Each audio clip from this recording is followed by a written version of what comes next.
Hey fellow comrades, how you guys been doing? It's your boys in here and welcome back to our newest Pokemon X and Y Wi-Fi battle. Today, ladies and gentlemen, we're gonna be hammer off a match against Stella.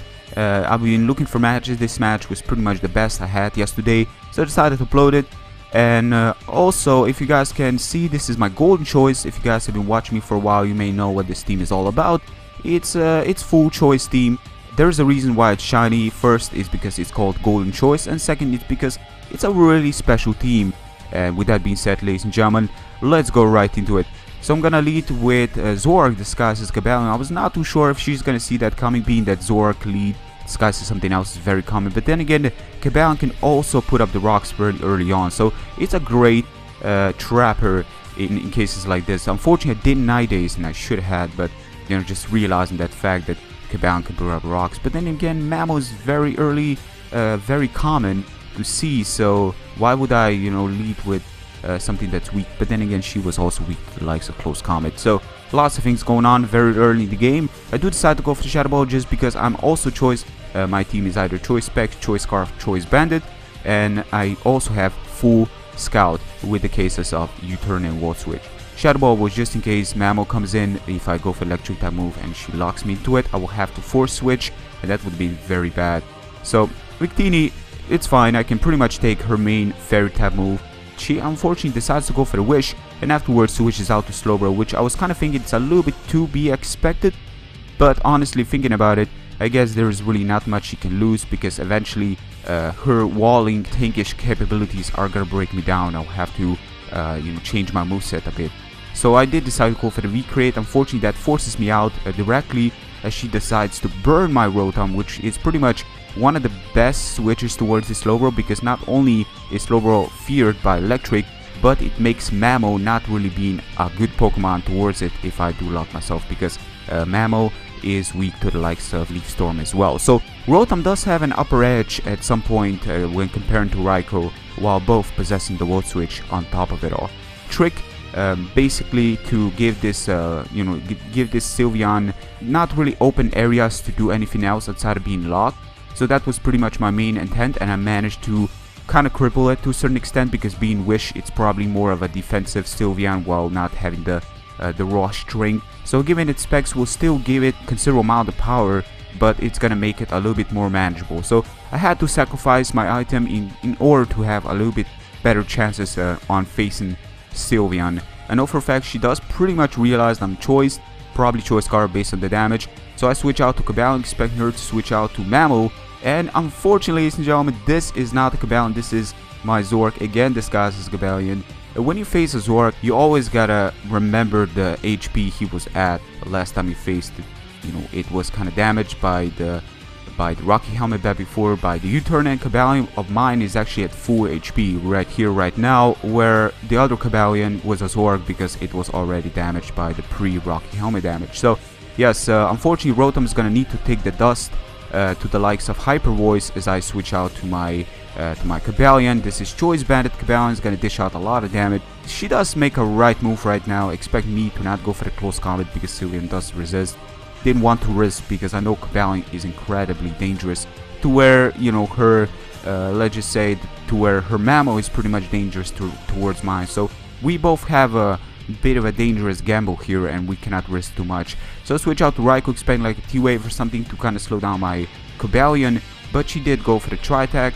Now basically, because I did T-Bolt, I was expecting her to switch out to Mammo, but I guess she does fully realize that I'm gonna make such a move, being that I'm locked into it, and I switch back to Cabalion. Now luckily I do resist the Tri-Attack, which allows me to get that Close Combat Bandit off.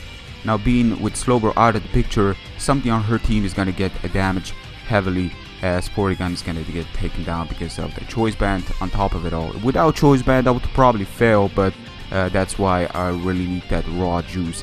Thought, you know, Choice Scarf was good back in the days, but I decided to replace it with Choice Band just to get that more extra damage. I also have Stealth Rocks on this, and it's kind of crazy. Also Volt Switch, and you know, Stealth Rocks with Choice Band, you never know, you may face something that, you know, is forced to switch out. You can put up Stealth Rocks and go from there. But anyways, I switch out to Flygon, expecting Flamethrower or Overheat in this case. She did also Protect, which means that she probably doesn't run Hidden Power Ice or wall switch, and that is what I was trying to scout here. Switch out to Flygon expecting the fire type move, and then switch out to Victini expecting him power ice, and that is exactly what she did. So she does not run the scout and wall switch, and that allows me to take on her moves with my resistances while also going for the recreate and taking something on her team down with the help of some appropriate switches, making all my moves go in open area into my opponent's team. Also with Scarf I can easily outspeed the Mega Man Electric.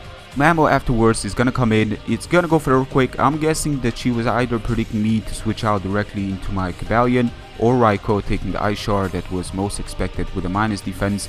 I highly doubt that I could have taken that. I actually take that back, I'm pretty sure I couldn't have taken that. But I switch out to my Zoroark, go for the U-turn just in case she does decide to switch out to make the appropriate switch, or if she does decide to stay in, I can still take her out. It's strange to note, but this team has been incredible hands down. It got me 32 wins up until now and only one loss, and this loss happened a long time ago. But I've stayed in with Flygon, go that late game, Choice Bandit Flygon, go for Earthquake. This Skunk Tank really took me off guard. That damage was incredible. It was Life Orb, but it really did manage to surprise me on the damage output right there, right then, as it nearly took me out, and Skunk Tank could have been a problem if I lost my Cavalion. Luckily I still did have my Cavalion, making it manageable, but if I managed to lose that Pokemon, this game could have been totally different. That Slowbro was a threat, and you know, I was really trying to illusion scout and just in general trying to take down at least one of her walls with that certain ability, and it managed to make it a little bit easier once the Slowbro was taken out of the picture because Cavalion could have ruled supreme. Good game to my opponent Stella, definitely the best match I had yesterday. I had lots of matches with this team, but in general how this team works is really hard to make a very close match, and basically don't judge this match by the score, because again most of my Pokemon have been heavily wounded to where Skunk Tank Sucker Punch could have easily obliterated if I didn't have Flygon and Cavalion full scouting purposes. And you know, I can see her team, you know, priority Ice Shard, then Skunk Tank Sucker Punch, Manectric great speed, then you know, going that late game once some of her things can dish out damage and cripple the rest of my Pokemon. I can definitely see that team go a long way, but my team is different. You know, my team is more about scouting, not giving the opponent the opportunity to do anything. As you guys can see, Mammo didn't have any opportunities to put up the rocks because of the pressure she was at.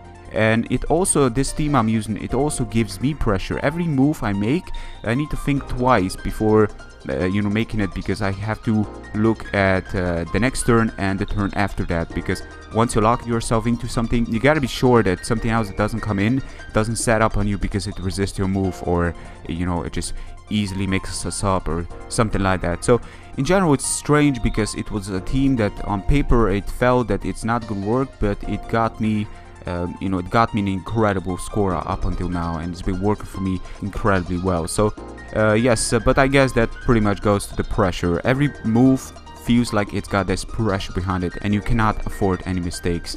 But with a full scout, you may sometimes not even give the opportunity to your opponent to do anything. But that's gonna be it for today, so I hope you guys enjoyed this match as much as I did. Give a like if you did. Thank you very much, and until next time, take care. Peace.